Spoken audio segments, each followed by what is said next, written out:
Bom, então, bom dia aí aos demais alunos que entraram, eu não tinha cumprimentado ainda. Já coloquei gravar, vamos conversando um pouquinho até o restante dos alunos aí conectarem. Ontem vocês devem ter percebido, né, que as redes sociais ficaram fora aí durante umas 6 horas, mais ou menos, né, ou mais. E, e aí é bem relacionado à nossa área, né, que nós estamos trabalhando em redes. E é importante vocês entenderem um pouquinho o que que aconteceu. Não sei se vocês chegaram a ler algo sobre o que que aconteceu ou estavam só ansiosos com o retorno das redes.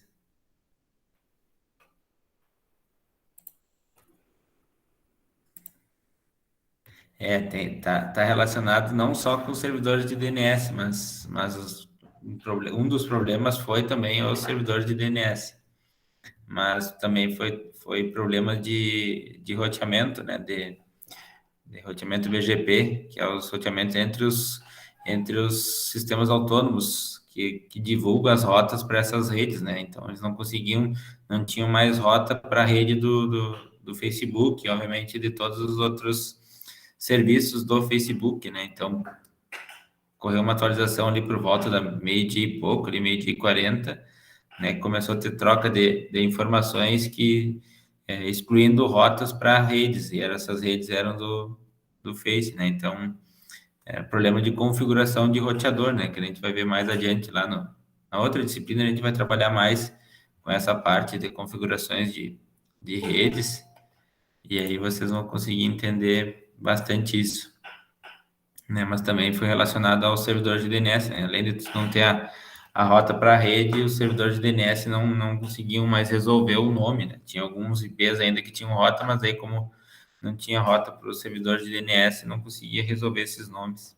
Então deu um problemão grande aí, né? Afetou bastante.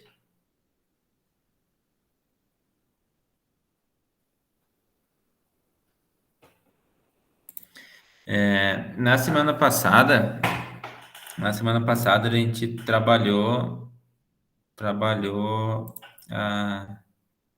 a parte de protocolos, né? Onde a gente viu qual é a função do protocolo, o que que é um protocolo, né? E nós havíamos parado, então, nessa parte aí que a gente ia começar a falar sobre os modelos de referência, né? O modelo OSI e o modelo TCP/IP. Em relação àquele conteúdo que a gente viu na aula passada, os que não estavam, que assistiram depois, ou que viram novamente o conteúdo, acessaram o material, tem alguma dúvida que eu possa tirar antes de nós iniciar essa parte nova do conteúdo?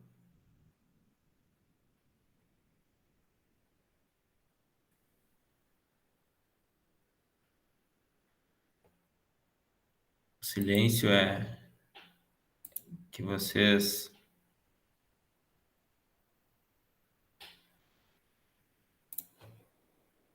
entenderam tudo ou não entenderam nada?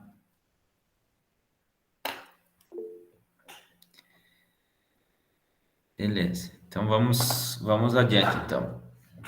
Então lembre que quando a gente trabalhou ali protocolos, a gente viu que tinha vários modelos que eram utilizados. Tinha um modelo na época da EPO, tinha um modelo da TCP/IP, o modelo OSI, o modelo da Novell. E aí agora a gente vai ver esse modelo de referência, que é o modelo OSI, tá? Então aí ele está mostrando esses dois modelos, né? Que é o modelo OSI e o modelo TCP/IP. E aí a gente vai entender um pouquinho quais são os benefícios de usar esses modelos em camadas, né? Então, vocês podem notar que tanto o modelo OSI como o modelo TCP/IP, eles são divididos em camadas. Se a gente olhar uma rede, aqui a gente tem o exemplo de uma rede. Tem uma rede local aqui que você conecta à internet, né, e acessa uma outra rede. Para que essa rede funcione, né, a gente precisa, então, implementar esses modelos em camadas. Então, existem conceitos complexos, como a forma como uma rede opera, que pode ser difícil de explicar e compreender, né? Por esse motivo, um modelo em camada ele é usado. Então, existem dois modelos que a gente usa, o modelo OSI, que é o modelo de referência, e o modelo TCP/IP, que é o modelo da internet. Tá? O modelo OSI ele possui essas 7 camadas, ele é dividido em 7 camadas, camada física, aqui eu esqueci de traduzir, tá? Camada física, camada de enlace, camada de rede, transporte, sessão, apresentação e aplicação. Por que eu comecei de baixo para cima, né? As camadas elas são numeradas de 1 a 7, então a camada física, camada 1, camada de enlace de dados, camada 2, camada rede, camada 3, camada 4, transporte, 5, sessão, 6, apresentação e 7, aplicação. Já o modelo TCP/IP ele é dividido em 4 camadas. Ele tem a camada de acesso à rede, a camada de internet, a camada de transporte e a camada de aplicação. Tá?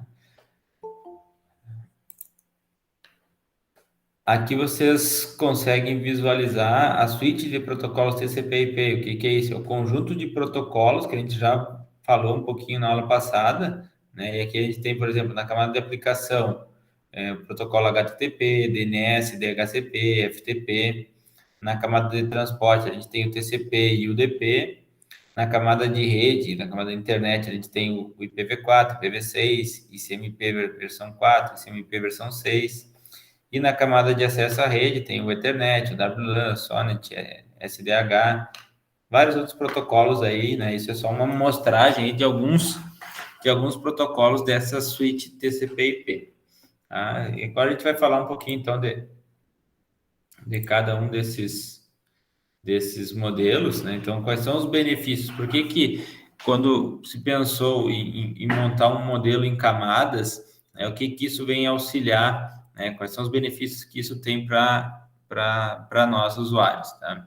Primeiro, quando a gente divide em camadas, a gente vai auxiliar no projeto de protocolos, porque os protocolos que operam numa camada específica vão ter definições de informações sobre as quais atuam em uma interface definida para a camada abaixo ou acima. Então, o que eu tenho? Quando eu estou projetando um protocolo, digamos, lá para a camada de aplicação, ele vai ter as funções específicas que tem que ser executadas lá na camada de aplicação.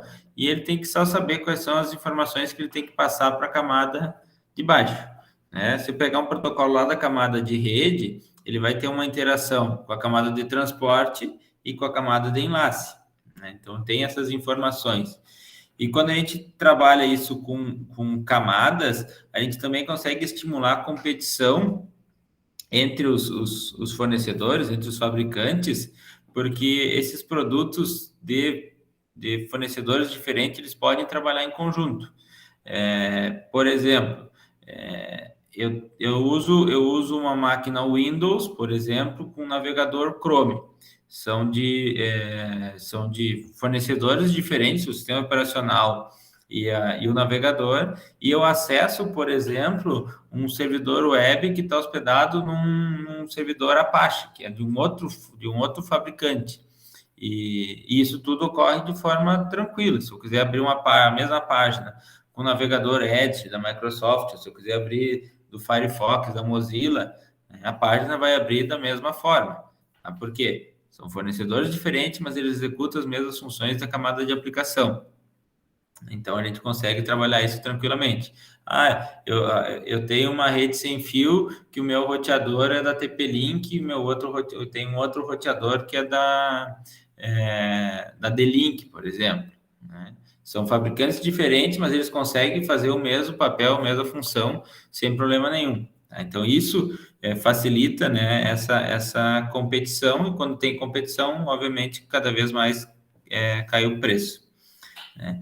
Também, essa função de dividir em camadas impede que alterações de uma tecnologia ou uma capacidade de uma camada afetem outras camadas abaixo ou acima. Por exemplo, digamos, hoje a gente tem a conexão física, ela pode ser por rede sem fio, por rede cabeada metálica ou por rede de fibra ótica, por exemplo.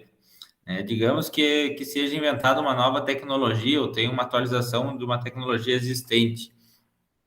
A velocidade vai aumentar de navegação. Isso nada interfere na forma como funciona lá os protocolos da camada de aplicação, tá? Nem da camada IP, da camada de rede, nada. Obviamente que cada uma das camadas vai fornecer um idioma comum, então, para descrever quais são as funções e quais as habilidades de rede que tem que ser implementadas em cada camada. Então, isso facilita muito, né, para o desenvolvedor, para as empresas que vão trabalhar, em vez de eu, por exemplo, eu vou criar um novo navegador, né? Vou criar um novo navegador. Não preciso me preocupar como é que aquelas informações que eu vou transmitir no meu navegador precisam ser codificadas lá na camada física, por exemplo, se vai ser até um sinal luminoso, um pulso elétrico. Não tenho essa preocupação. Tenho que me preocupar lá com as funções lá da camada de aplicação. Entendido?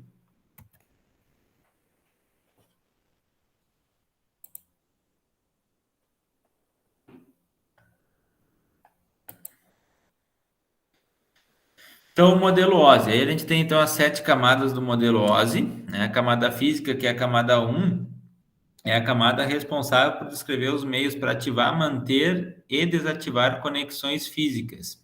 Então, tudo que está relacionado a como ele vai transmitir esses dados pelo meio físico, né? Como que ele ativa aquela interface, como que ele mantém aquela conexão ativa e como que ele desativa essas conexões, né? É responsável da camada 1, que é a camada física. A camada de enlace de dados, ou link de dados, que é a camada 2, ela descreve quais são os métodos para trocar os quadros de dados em uma mídia comum. Então, dentro de uma rede comum, de uma rede local, como que ele faz para trocar informações entre um dispositivo e outro. Tá? Depois a gente vai entender o que é o quadro, que informações tem nesse quadro aí que ele precisa utilizar para fazer essa troca de dados. Na camada 3, que é a camada de rede, ela vai fornecer os serviços para troca de dados individuais pela rede. Então, aí tu já vai estar trabalhando com pacotes IP, né? E aí ele consegue trocar de uma rede local para uma rede remota, né? Entre redes, ele vai precisar dessas informações que estão lá na camada de rede, né? Informações de qual é o host de origem, qual é o host de destino, qual rota ele tem que seguir. Na camada 4 de transporte, ela vai definir os serviços para segmentar, transferir e remontar os dados para comunicações individuais. Lembre quando eu falei que quando a gente está transmitindo uma informação, aquela informação é muito grande, ele precisa ser quebrado em pedaços menores. Quem faz essa segmentação, essa quebra em pedaços menores é a camada de transporte. E ele consegue, então, transferir isso, e aí quando chega lá no destino, ele consegue remontar esses dados para que tu possa visualizar aquela informação. E aí a gente vai ver como é que funciona isso depois. Na camada 5, que é a de sessão, ela vai fornecer serviços para a camada de apresentação para gerenciar a troca de dados. Então, quando a gente fala, perdeu a sessão, né? É função dessa camada aí, fazer esse gerenciamento aí de sessões. A camada 6, que é a de apresentação, ela vai representar, vai fornecer a representação comum desses dados transferidos entre os serviços da camada de aplicação. Então, nessa camada de apresentação que ele vai colocar, por exemplo, eu vou utilizar uma imagem JPG. JPG é um formato comum, por exemplo, que para outra pessoa poder visualizar aquela imagem, ele precisa ter um software que consiga entender esse formato que é o JPG. Mesma coisa, um HTML, né, uma criptografia, os dois hosts aí, eles precisam se entender para fornecer essa representação comum. E a camada de aplicação, que é a camada 7, que está mais próxima do usuário, contém, então, os protocolos usados para essa comunicação processo a processo. Como vocês já tiveram a disciplina de sistemas operacionais, você sabe o que é um processo, né?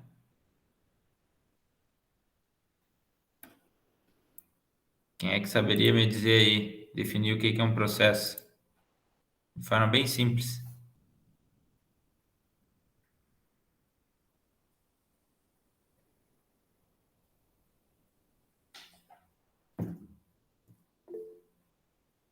Um software em execução, né? Tu abriu um software, né? Tu criou um processo ou vários processos ali, né? Então, quando, por exemplo, eu tô com o meu navegador aberto.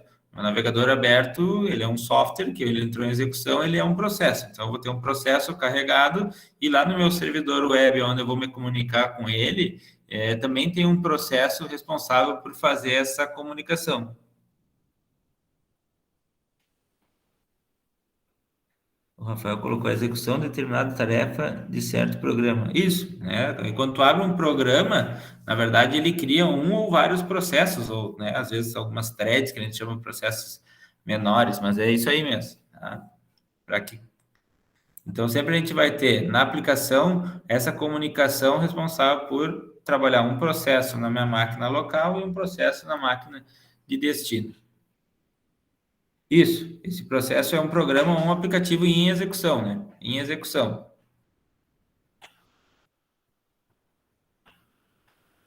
Essa ordem das camadas aqui vocês têm que saber, tá? Isso aqui é decoreba mesmo, vocês têm que entender, porque a comunicação ela sempre vai partir da camada superior, da camada de aplicação, para as camadas inferiores até chegar na camada física que vai transmitir pelo meio físico.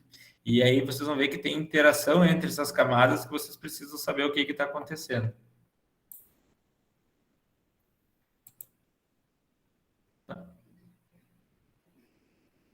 Aqui. Já o modelo TCP/IP. Tá? O modelo TCP/IP é um modelo que foi criado pela ARPANET para o funcionamento da internet. E aí vocês olham que tem menos camadas que o modelo OSI, que é o modelo de referência. Porém, todas as funções que são descritas no modelo OSI são implementadas no modelo TCP/IP. Porém, tem algumas camadas que elas foram executadas em conjunto. Por exemplo, a camada de aplicação no modelo TCP/IP, ela vai implementar as funções tanto da camada de aplicação, apresentação e sessão. Então, as camadas que a gente tem no modelo TCP/IP é a camada de aplicação, transporte, internet, e aqui não é endereço de rede, tá? Aqui é de acesso à rede, tá? Tá errado essa tradução aqui. Então, a camada de aplicação vai ser a que vai representar os dados para o usuário, né, além do controle de codificação e de diálogo. Então, por exemplo, a representação dos dados do usuário vai ser onde vai estar o processo que vai mostrar esses dados para o usuário. O controle de codificação é a forma como ele vai representar, que seria uma função lá da camada de apresentação, por exemplo. E o diálogo, o controle de diálogo é o que a camada de sessão faria. Então, essas três funções aí são implementadas na camada de aplicação. Na camada de transporte, ela vai permitir, então, essa comunicação entre vários dispositivos diferentes em redes distintas. Então, aquilo que eu estou falando, eu estou numa rede local, eu tenho vários dispositivos na minha rede, eu tenho vários programas executando em diversos dispositivos.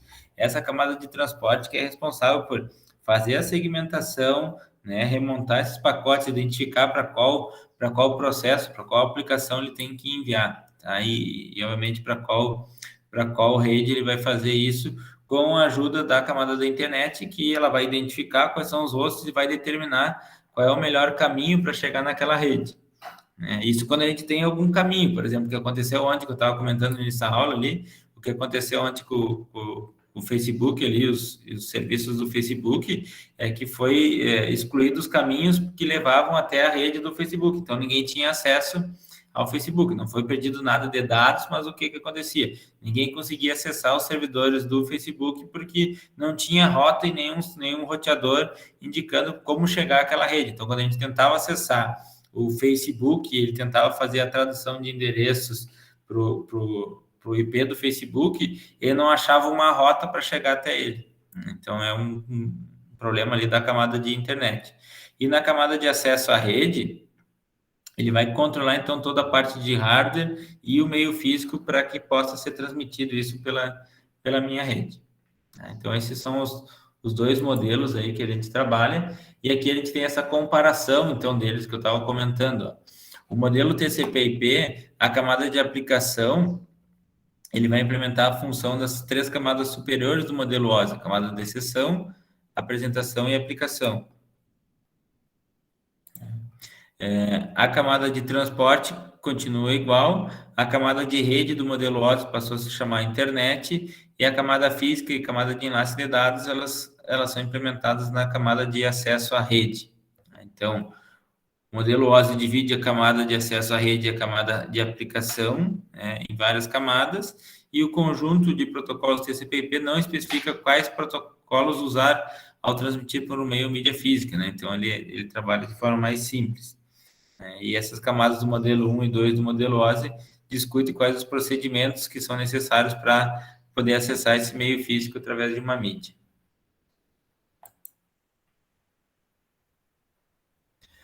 Bom, visto então os dois modelos, o modelo OSI e o modelo TCP/IP, agora a gente vai entender como é que funciona o processo de encapsulamento de dados.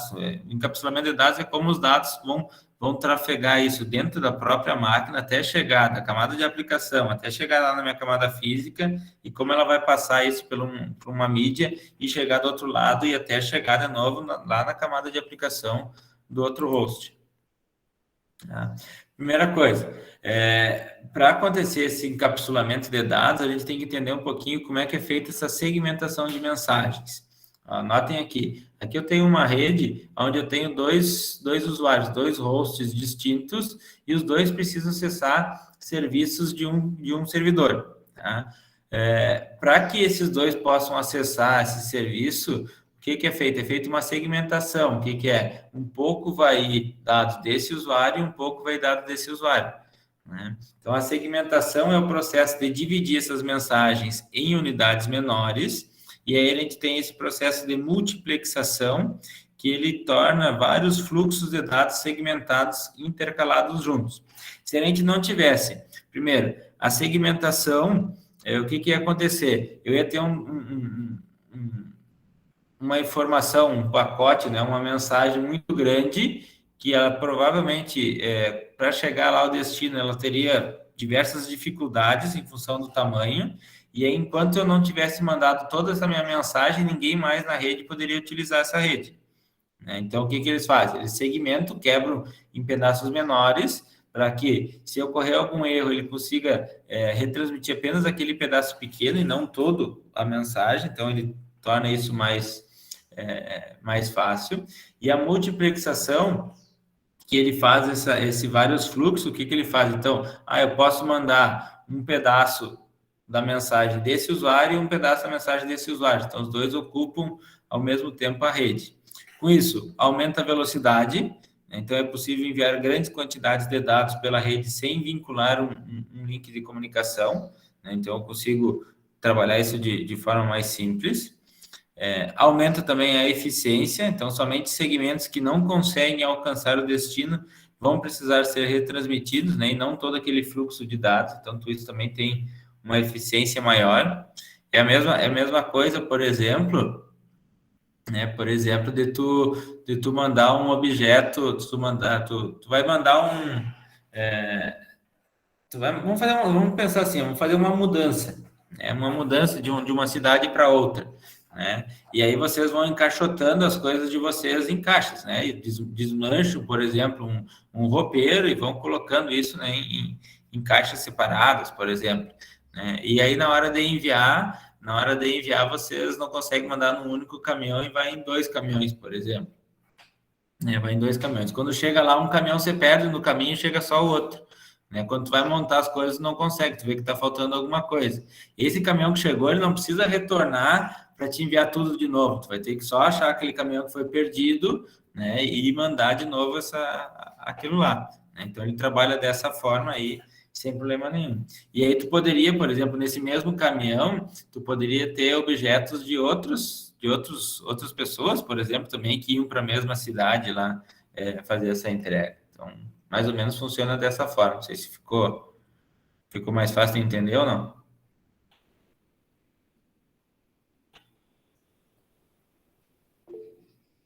Beleza. Então, aqui ele está mostrando, quando a gente faz essa segmentação, né, quando essa mensagem maior ela é quebrada, ele segmenta e ele coloca um número de sequência nessas mensagens. Então, eu tenho a sequência A1, A2, A3, A4 e assim por diante, de cada fluxo que a gente tem. Então, esses processos, sofre o processo de numeração para que quando ele chegue no destino, ele consiga remontar essas mensagens, né? E aí sim colocar na ordem correta isso, né? Então, por isso que é feito esse sequenciamento. Então, toda mensagem que passa pela rede, ela vai ter um número de sequência, né? Para que tu possa depois, lá no destino, remontar esses dados. Então, aqui a gente tem uma representação de como é feito esse processo de encapsulamento, que o encapsulamento nada mais é do que fazer com que cada protocolo, na camada específica que ele trabalha, ele vai adicionar informações aos dados que estão sendo transmitidos. Aqui nesse exemplo, ele está mostrando o exemplo de eu mandar um e-mail para alguém. Tá? Então, eu estou mandando um e-mail. O corpo do e-mail são os dados que eu tenho. Tá? Mas lá no próprio camada de aplicação, eu vou ter um protocolo responsável por fazer o envio do e-mail, que já vai colocar informações para que ele possa ser lido lá do outro lado, né? Em cada etapa do processo, uma PDU, que a gente chama unidade de datagrama de processo, essa PDU ela vai ter um nome diferente. Então, quando a gente está trabalhando lá na camada de aplicação, a gente chama isso que a gente tem os dados, nosso fluxo de dados. Quando esse fluxo de dados ele vai passar para a camada de transporte, ele vai quebrar esses dados em segmentos. Então, note que ele pegou um e-mail, por exemplo, e aqui nesse caso ele quebrou em 3 segmentos. Cada segmento vai receber um cabeçalho da camada de transporte, com informações específicas dessa camada, que vai dizer ali, por exemplo, qual é a sequência daquele segmento, qual é o processo, qual é o protocolo que ele está carregando da camada superior, né? Qual é o número de porta da aplicação que ele está se comunicando, tanto na porta de origem como na porta de destino, para que ele saiba quando chegar lá no destino, olha, esse segmento aqui ele está destinado para essa aplicação, né? Quando chega na camada de rede, aí ele pega aqueles dados que vinham lá da camada de aplicação, passou pela camada de transporte, onde tinha o meu segmento, ele pega aquele segmento e ele inclui um outro cabeçalho de rede, né, transformando isso num pacote IP, tá? Num pacote. E esse pacote passa para a camada inferior, para a camada de enlace, né, e é colocado um cabeçalho e colocado também um trailer. Nessa camada aqui, que é a camada 2, né, além do cabeçalho, também colocado um trailer. E isso a gente chama de quadro. E aí esse quadro, então, ele é codificado para que ele possa ser enviado pela rede, né, numa sequência de bits, no fluxo de bits.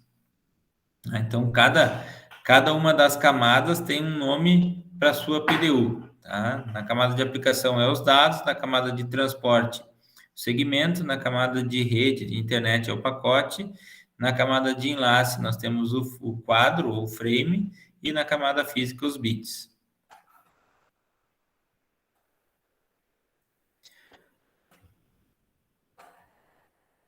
Então, esse encapsulamento ele é um processo que vem de cima para baixo, né? Da camada mais alta para a camada mais baixa. E o nível acima faz, então, o seu processo e, em seguida, ele passa para o próximo, né? Próxima camada, para o próximo nível, e esse processo é repetido, então, até que seja gerado esse fluxo de bits. E quando chega lá no destino, ele vai fazer a mesma coisa. Opa. Aqui. Ele vai fazer a mesma coisa, só que aí a gente chama de processo de desencapsulamento. Quer dizer o quê? Ele faz o processo inverso. Cada camada vai recebendo o seu PDU, lê a informação do cabeçalho, retira aquele cabeçalho e envia para a camada superior, né? Até que ele chegue lá na camada de aplicação, ele consiga ler, então, esses dados. Tranquilo esse processo de encapsulamento e desencapsulamento?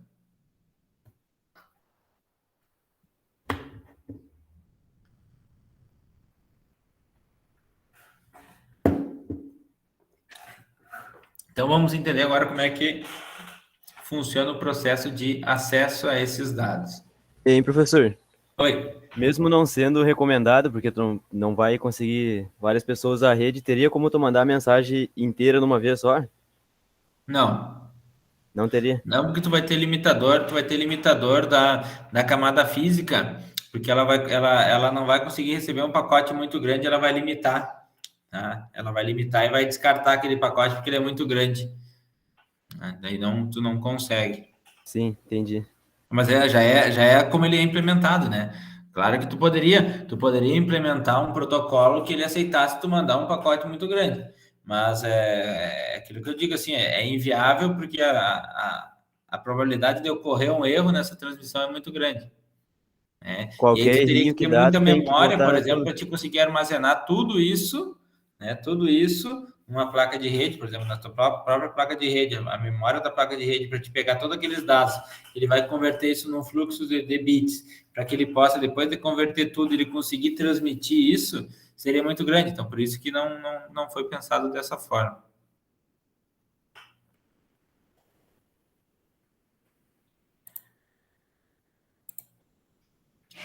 Então, para a gente falar de acesso a dados, a gente primeiro vai ter que falar um pouquinho de endereços, né? Então, tanto a camada de enlace de dados quanto as camadas de rede, elas usam o endereçamento para entregar dados da origem ao destino. Então, a gente vai ter na camada de rede, a gente vai ter o endereçamento IP, tanto da origem como do destino. Então, cada host, cada computador, ele vai ter o endereço dele, esse endereço ele vai ser único, e então ele vai precisar do endereço de origem dele e endereço de destino, né? E isso vai ser utilizado principalmente para fazer a entrega desse pacote IP, né? Na camada de enlace, a gente vai ter também os endereços de origem e destino referente a essa camada, que daí quem vai ser responsável por fornecer o quadro da camada de enlace, né, vai ter as informações lá da placa de rede, que a gente vai ter o nosso MAC address. Então a gente tem aqui a gente tem as camadas superiores que vai ter os dados lá já encapsulados, tá? Na camada de transporte, a gente também vai ter um tipo de endereço que é o endereço de porta, que é o número de porta referente à porta de destino e à porta de origem. Na camada de rede, a gente vai ter o endereço de origem e o endereço de destino, que eles chamam de endereço lógico, tá? Porque esse endereço a gente pode configurar, a gente pode trocar. E na camada de enlace, na camada de enlace, a gente vai ter o endereço físico de origem e o endereço físico de destino. Esse endereço a gente não muda, porque isso ele vem gravado já na placa de rede. E a camada física vai fazer essa sincronização e transmissão aí dos bits.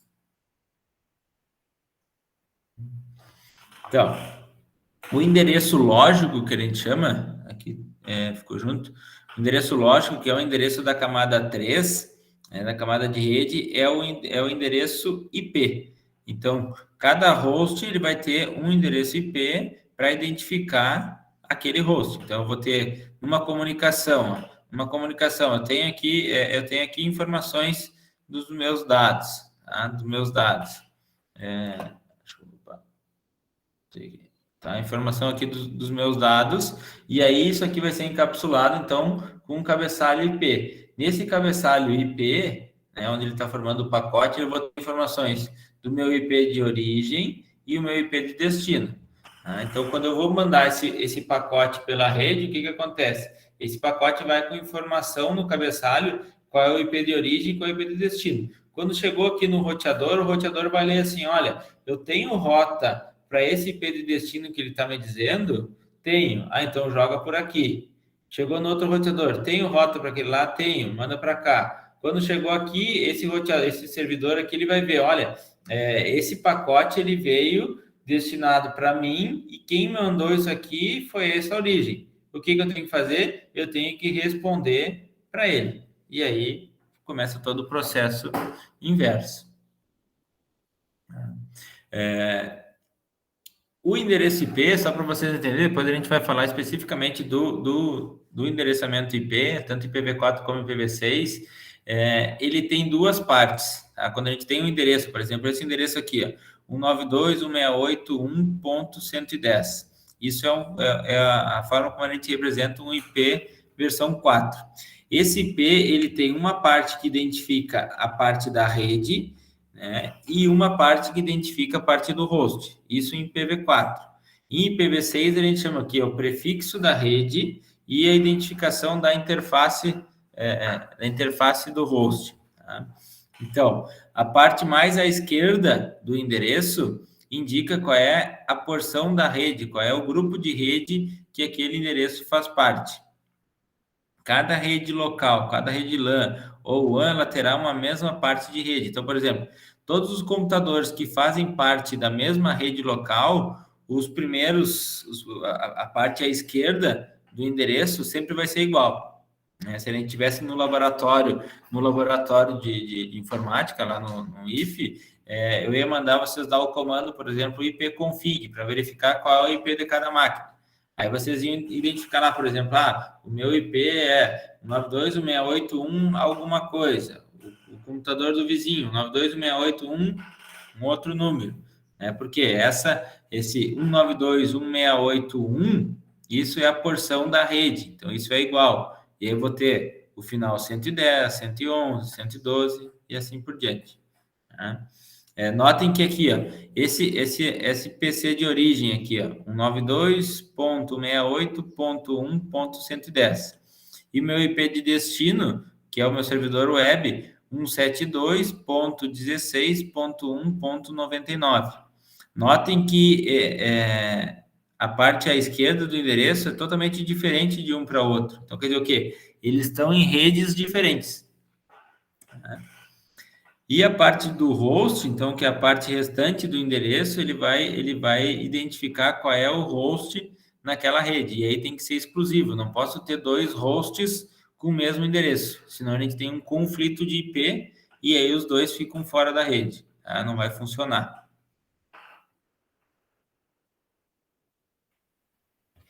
Já na camada de enlace, né, o que aconteceu? Eu montei meu pacote IP lá na camada de rede. Coloquei informações de IP de origem e IP de destino, né? Para que ele possa ser entregue isso pela rede.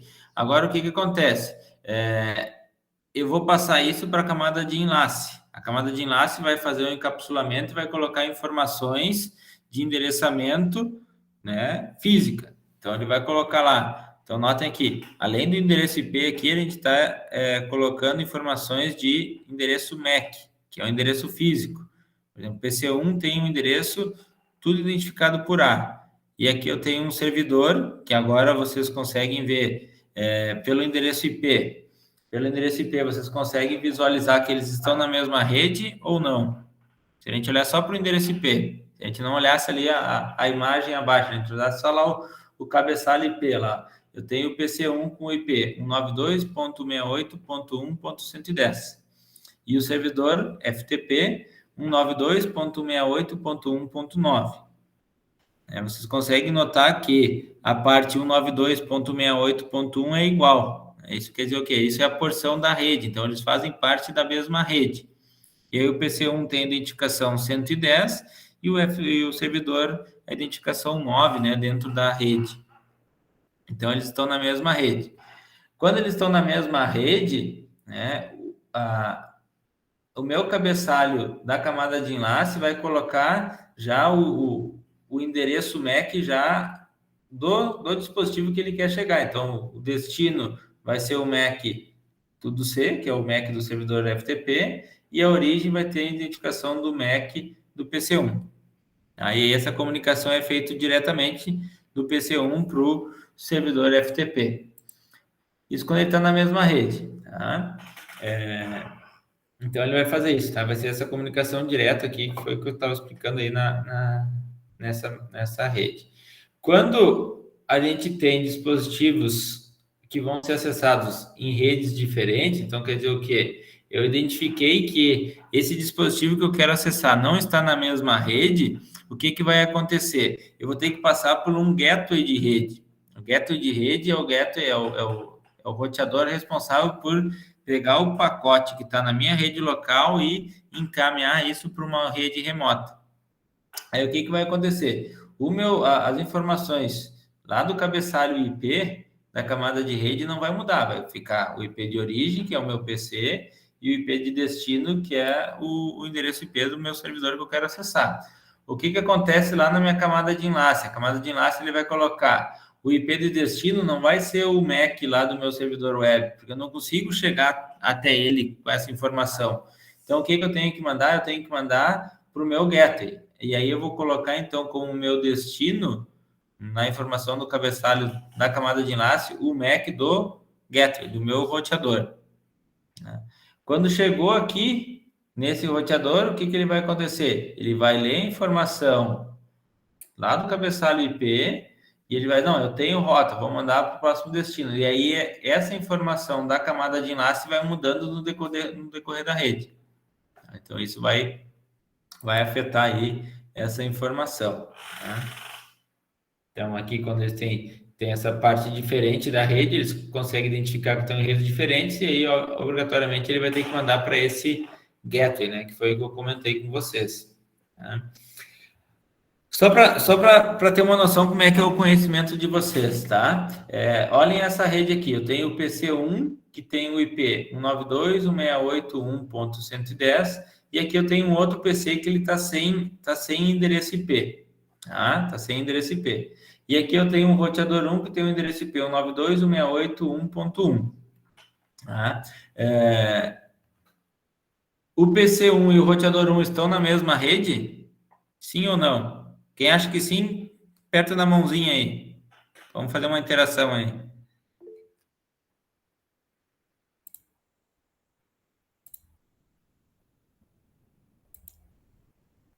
Beleza, a maioria acha que sim.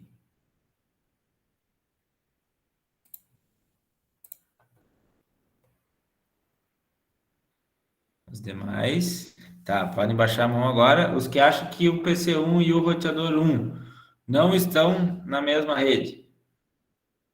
Levantem a mão.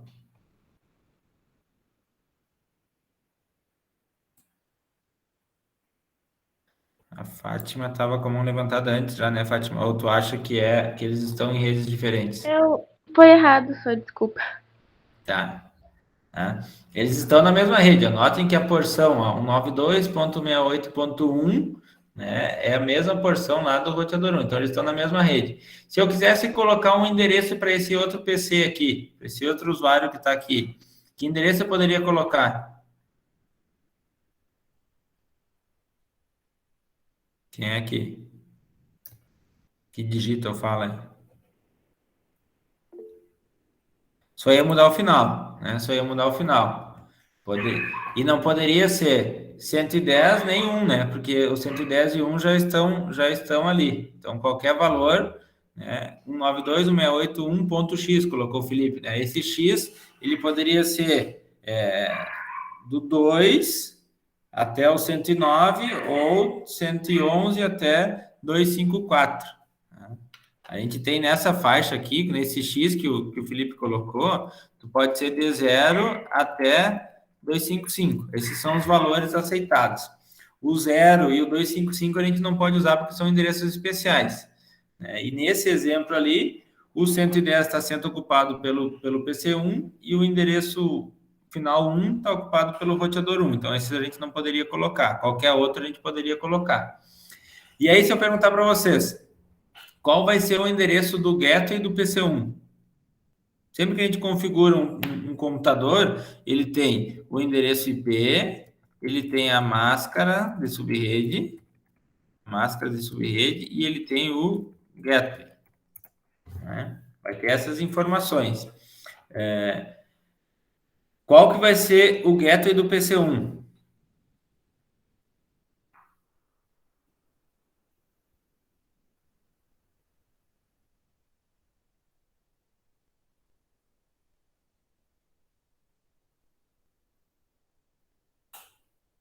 O gateway sempre vai ser o IP do roteador que te dá acesso a outras redes. Então, eu tenho esse roteador aqui que ele vai ter esse IP 192.168.1 nessa interface. Então, o gateway do PC1 vai ser 192.168.1. O gateway desse PC aqui, que a gente colocou, que poderia ser qualquer endereço com o final ali da rede, também vai ser o mesmo endereço. Todos os hosts que estão nessa rede local aqui, o gateway dele sempre vai ser o mesmo do endereço IP do roteador. Entenderam isso? Beleza. Então vamos adiante. E o começo do IP ali, 192.168, aquilo ali varia de rede ou sempre vai ser aquilo ali? Não, varia. Depois a gente trabalhar com endereçamento IP, aí a gente vai explicar. Esse endereço 192.168, ele é um endereço privado, então vocês podem ver que ele repete. Se eu mostrar aqui, ó, na minha rede aqui, ó, eu abri o prompt de comando, tá? Vocês estão enxergando aí? Está muito pequeno. Dá Eu para vou dar enxergar. vou dar o comando ipconfig. Anotem que, ó, o meu endereço IP, ele começa 192.168.0 e tem final 203. Tá? Se vocês abrirem o prompt de comando e der o comando ipconfig na rede de vocês, a probabilidade é muito grande de começar com 92.168 alguma coisa. Ou começar com o endereço 10 ponto alguma coisa. Tá? Porque isso são endereços privados. Esses endereços privados, eles podem ser repetidos em redes locais diferentes. Mas daí a gente vai usar o endereço NAT, a gente vai usar o protocolo NAT para fazer a tradução para o endereço público, que daí ele é único. Mas daí tu tem, depois quando a gente trabalhar, mas acho que na próxima aula a gente já trabalha endereçamento IPv4, e aí vocês vão entender os tipos de endereço IPv4, as classes, então, por que 192.168, né? Por que começar com esses valores? Por que começar com o valor 10? Aí a gente vai trabalhar bem isso. Então, aí ele está mostrando, né, essa observação, como acontece essa troca do quadro. Então, aqui ele começou como destino o MAC do roteador e a origem o MAC do PC. Quando ele passa para outro roteador, aqui ele está usando em cores, tá? Então, o L3 seria da camada 3, né? Que é essa informação aqui. IP de origem 192.168.1.10 e o IP de destino 172.16.1.99. Isso aqui, por toda a minha rede, ele não vai mudar. Tá? Quando eu trafegar todo esse caminho aqui, essa informação aqui não muda. Agora, essa informação que é da camada 2, o cabeçalho da camada 2, que ele está chamando aqui de L2, isso por cada pedaço de rede que ele passa, ele vai mudando. Então, aqui ele vai ter uma informação de origem e de destino. Quando passar por esse roteador, ele vai mudar esse cabeçalho da camada 2 e vai colocar informações do destino desse roteador e a origem ele. E quando chegar nesse outro roteador, ele vai trocar de novo. Então, isso vai mudando conforme ele vai dando esses saltos. Quando ele fala em salto, é por cada roteador que ele acessa. Né? Então, quando a gente vai trabalhar na manutenção de rede, a gente normalmente assim, vamos ver quantos saltos eu dou para chegar até o meu destino. Né? Então, é por quantos roteadores eu passo para chegar até esse destino. Então, aqui ele está mostrando, aqui ele trocou esse cabeçalho, e aqui pegou e trocou de novo, só para ficar bem ilustrado. Pessoal, o que nós tínhamos para a aula de hoje era isso. Deixa eu fazer uma demonstração aqui rápida com o Packet Trace. Deixa eu abrir aqui, vamos ver se vai abrir o Packet Trace. Abriu.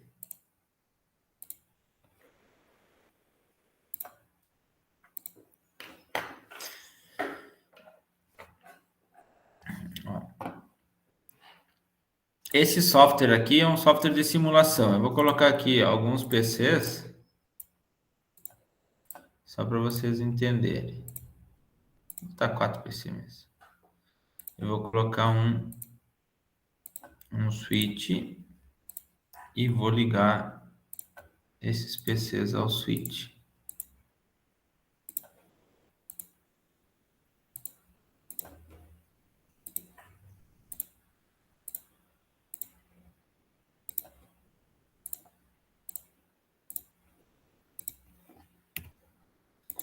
Eu vou configurar aqui um IP para esses PCs, 192.168.0.1.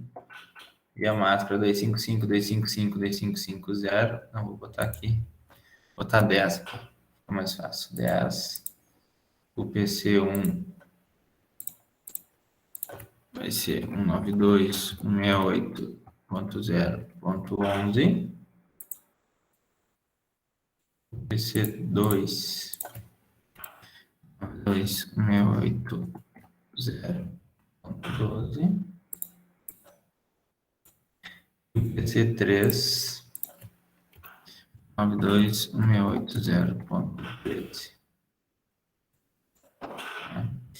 Eu vou mandar para o modo de simulação aqui e vou mandar ele capturar apenas o ICMP. E vou fazer isso aqui. Vou dar um ping 192.168.0.12.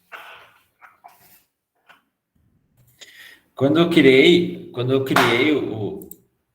o pacote, ó, ele colocou lá informações lá da camada 3, porque eu dei um comando de ping, então eu estou trabalhando lá na camada 3, eu não estou trabalhando com aplicação, estou trabalhando na camada 3, então por isso que ele não tem dados lá de cima.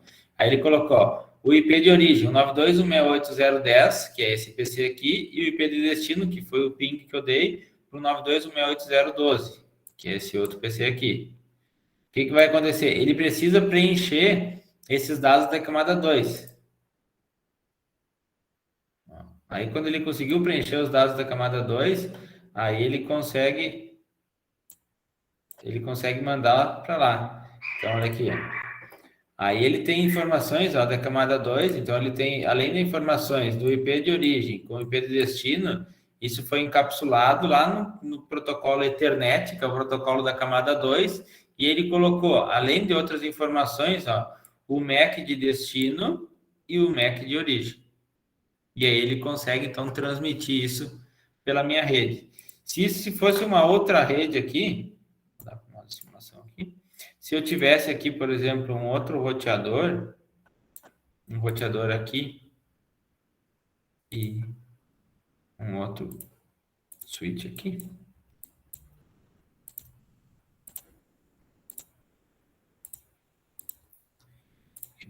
Zero.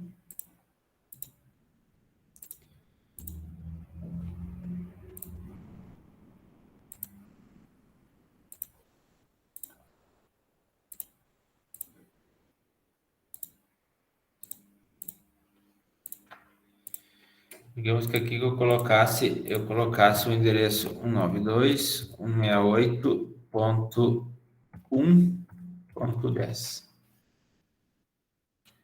Vou colocar a informação do get aqui.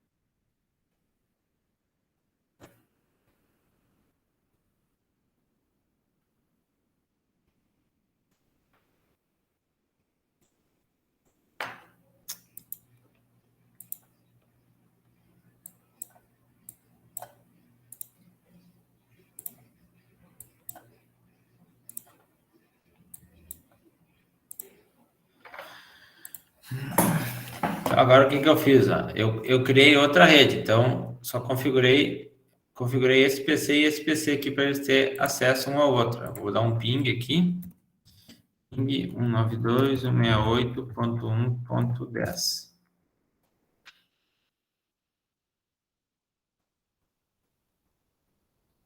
Olha lá, pingou. Tá? O que acontece? Se eu abrir a simulação aqui, eu vou fazer de novo esse mesmo comando.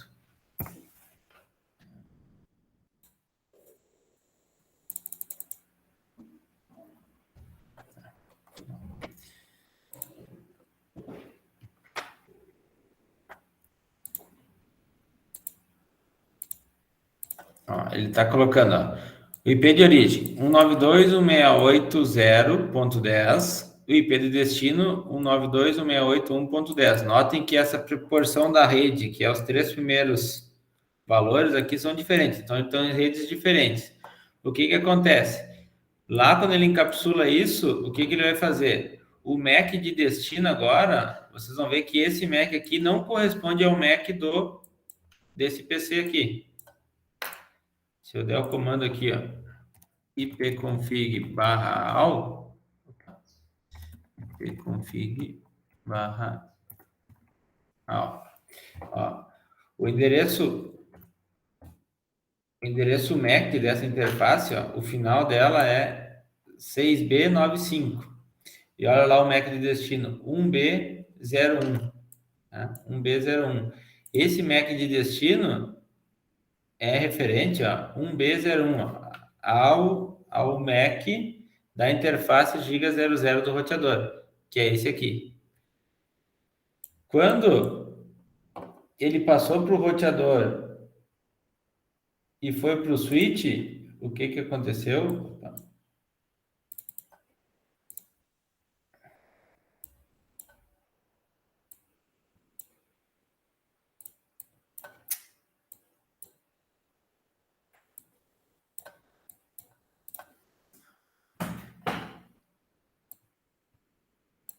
Vamos lá. O MAC de destino agora é, ó, do PC, 6B95. Então, ele trocou essa informação aí no caminho, né, dessa rede. E aí, o que que acontece?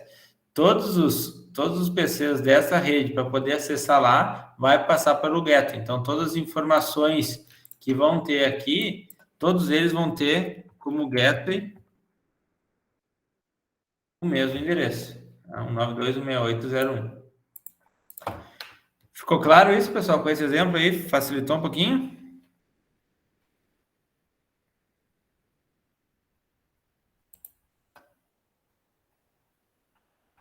Sim. Na próxima aula, então, na aula da semana que vem, a gente trabalha, então, endereçamento IPv4 e IPv6. Daí eu vou colocar já um material disponível para vocês essa semana ali, um material para vocês poderem dar uma olhada antes da nossa aula, porque daí a gente trabalha bastante aí com uma simulação para vocês entenderem. Tá bom, pessoal? Alguma dúvida?